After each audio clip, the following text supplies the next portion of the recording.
clicking sound is so persistent, haunting me to no end. I try to steer my focus elsewhere, but the only light illuminating the room is coming from the moon outside, which paints the atmosphere in an equally unsettling glow. From where I'm sitting in the corner, my eyes dart to the window, and I desperately search for a logical source of the irritating noise. It's all an act, for I know deep down that I'm in complete denial of where the sound is actually coming from. Interdimensional portal, my. I recall a memory of my Aunt Dorothy working carelessly on threading a needle while she spoke. Her long white hair cascaded around her face and draped over her shoulders. I always pondered on what would happen if the strands of her hair mixed with the yarn and interlaced with her knitting pattern. Would the pull of each knot rip the hair straight from her scalp? Perhaps that was a wish exaggerated by childhood wonder. Don't tell me you've fallen down the same rabbit hole your mother got lost in. She mocked me for even alluding to the possibility that my mom might have been correct about reflections being more than meets the eye. That's why I was always scared of Aunt Dorothy, for she challenged my mother's fierce and gullible beliefs by relentlessly putting superstitions to the test. She once claimed that she saw shadows moving in one of her favorite mirrors, then had a laugh as my mother decorated her doorways with serenity and saged the entire home. I never learned to share in her cruel amusement, so I became another target for her to ridicule. Go on, Branny. Her laughter echoed down the chambers of my mind. I hated the nickname she dubbed me. Crack the mirror and watch your mom shower this house in holy water, because a fractured piece of glass obviously means that a demon tried breaking through from beyond. Don't call me that. My name's Brandon, and don't tell me what to do. I answer back, succumbing to the mental exhaustion as the memory merges with present time. Oh, but I already did, and you made a splendid show of it. Her voice responds happily as she hums the last few words. The clicking sound of her knitting needles distinctly infiltrates the air, and I catch a glimpse of Aunt Dorothy's reflection in the mirror. But she's not here. Was the mirror even here? What did I do? I angrily ask, losing my temper just before the realization instantly dawns on me. When I bring myself to gaze downwards and regain some sense of self-awareness, I discover that my hands are drenched in fresh blood.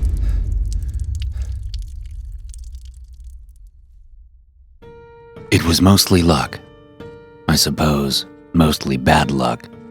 The moment the email came through, my whole world turned hazy, like a veil had been pulled over my head and altered my perception of everything. My wife was ecstatic. After nearly a decade of barely making rent each month, the prospect of owning our own place was unimaginable.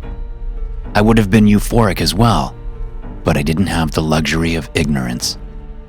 I don't know, Julie. Maybe we should sell it and get something closer to home, I suggested, not fond of the idea of moving my family into my late aunt's house. This could be our new home. The bond is paid off. We could transfer the kids to local schools in the area. Besides, your aunt clearly wanted you to have her little haven. She must have loved you dearly. Julie casted me a look that I was far too familiar with. Her words didn't match her suspicious guise.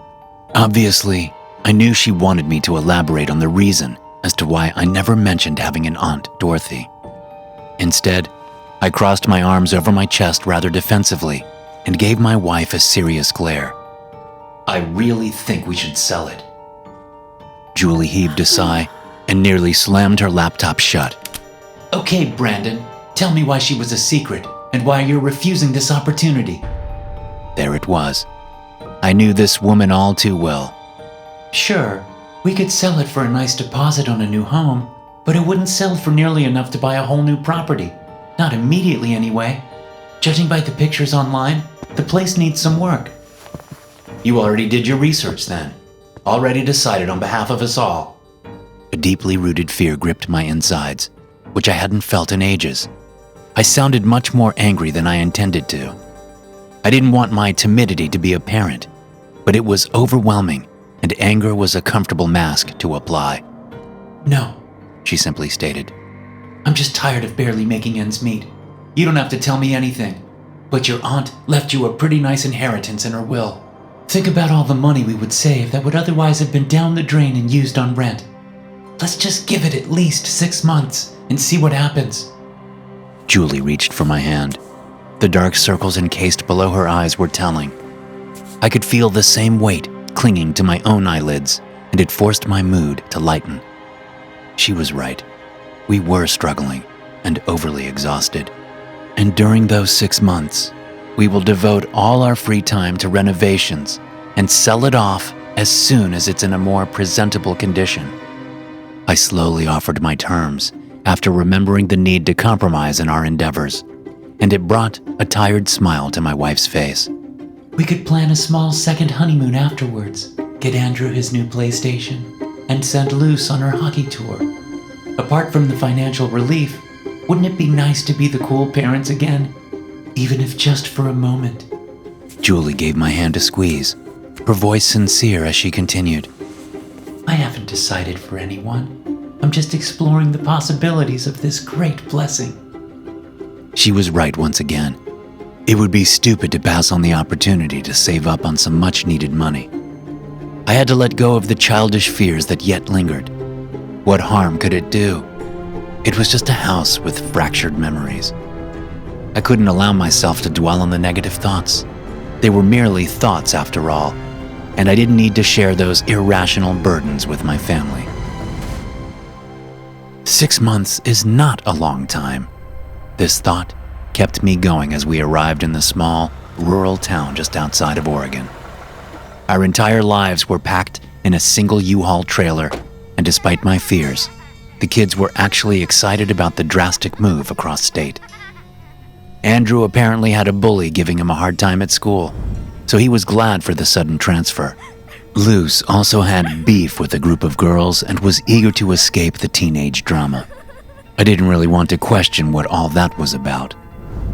The town itself was welcoming and had a pleasant, close-knit community feel to it. But when we pulled up into the driveway of my childhood home, every ounce of cheer quickly diminished. The place was very neglected. The garden was an untrodden forest, and the house was falling apart, with a section of the roof collapsed in from rain damage. Faucets leaked excessively, and electrical sockets made sizzling noises heard from afar.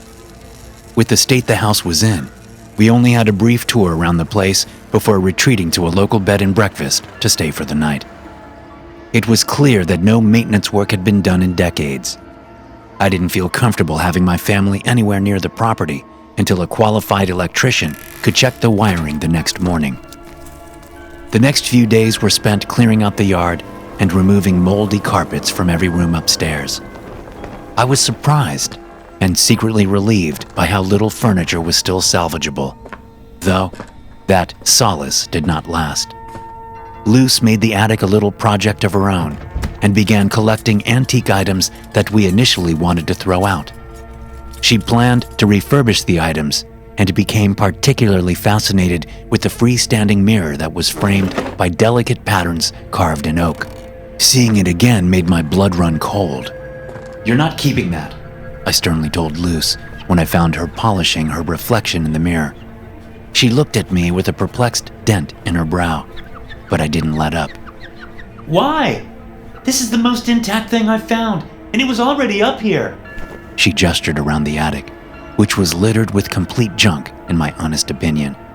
However, Luce was dead set on restoring it all, from a rocking chair missing 2 legs to a prehistoric box radio that would likely never play another tune. I gave an idle shrug at her question and offered the first answer that came to mind. "Because it's ugly." Luce studied the mirror for a second and then caught my gaze in its reflection. For a split second, I swore her eyes turned black and her lips formed a sinister grin before she abruptly turned to me with a vacant expression. I couldn't tell if she also saw a glimmer of her altered image, but to my relief, she grabbed hold of the mirror and dragged it towards the stairway. "Maybe you're right. It's cracked anyway." Following that, Luce didn't really want anything to do with the antique items around the house, but Andrew hauled the dreaded mirror back into his room after we left it on a trash pile in the yard. Andrew, what do you want with that stupid mirror? I called to him from the shed when I saw him carrying it back in. He paused and looked at me in confusion. What mirror?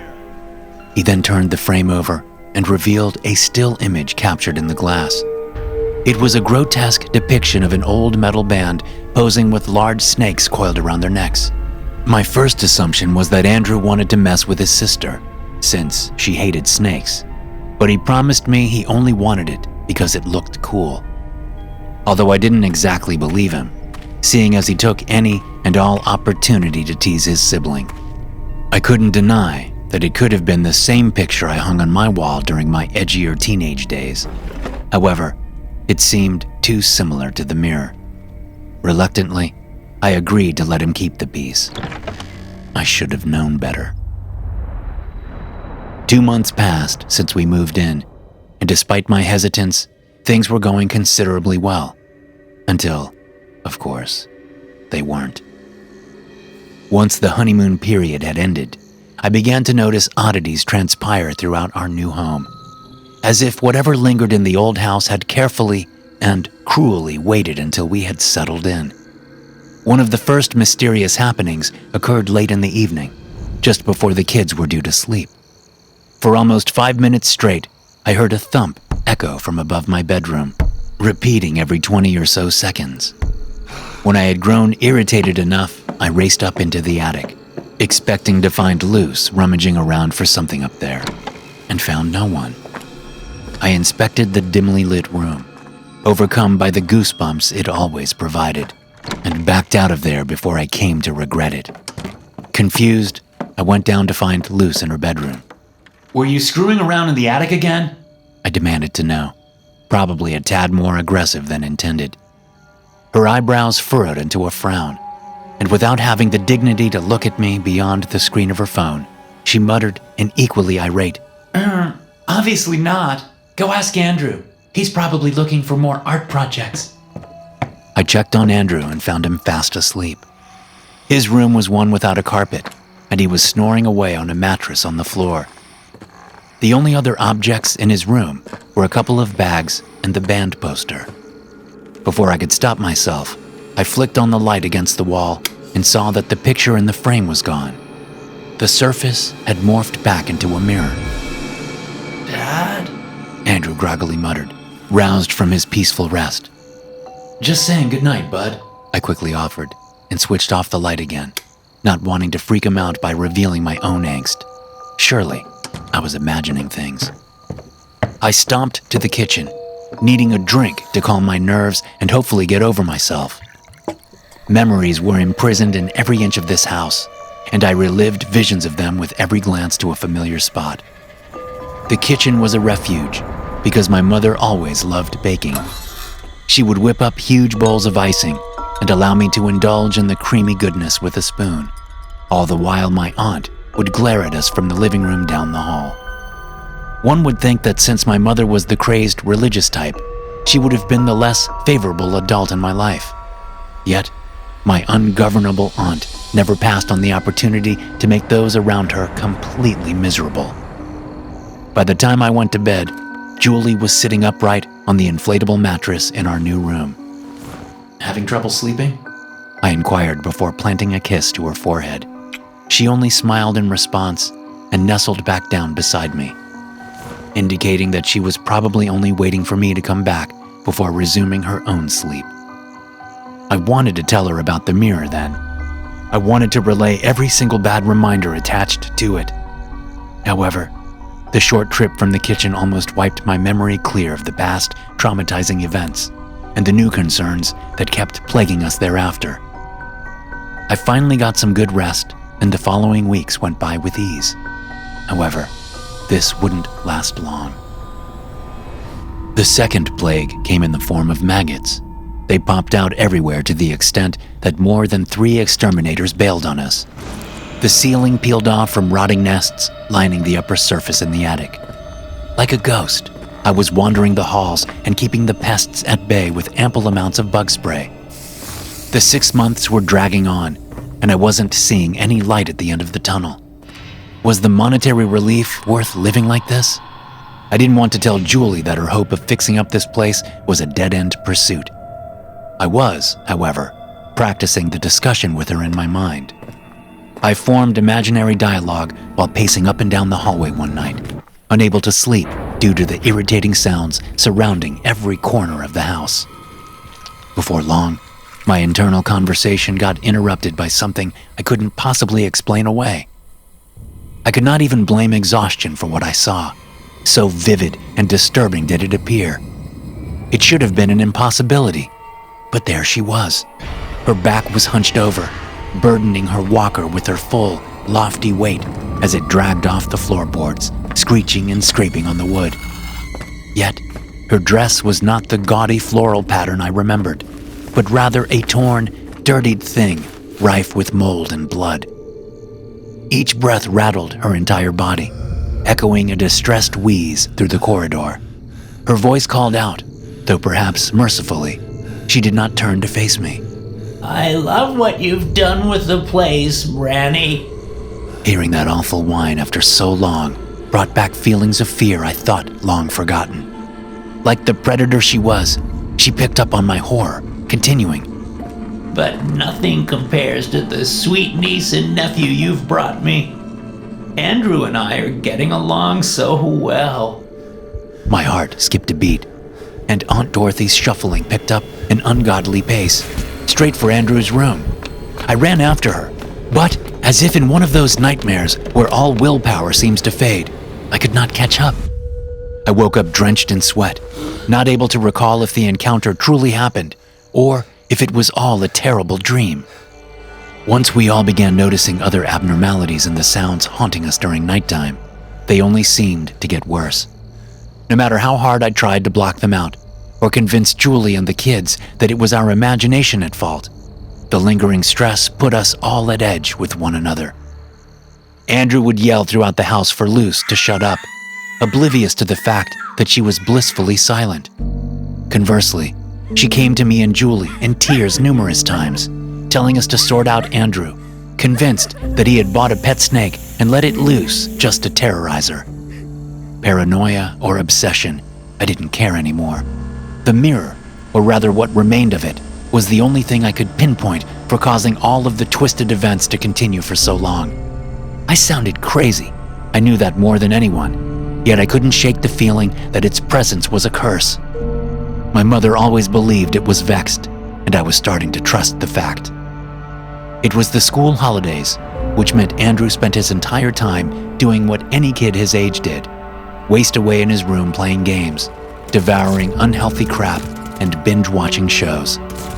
I didn't want to alarm him or make him think I was clinically insane, so I patiently waited for an opportunity to get the mirror from his room without disturbing him. The way in which I drew him out of the room long enough to extract the mirror involved subtly unplugging the internet router again and again, until his frustration grew to the point that he stormed out to the local corner shop for some cans of energy drinks.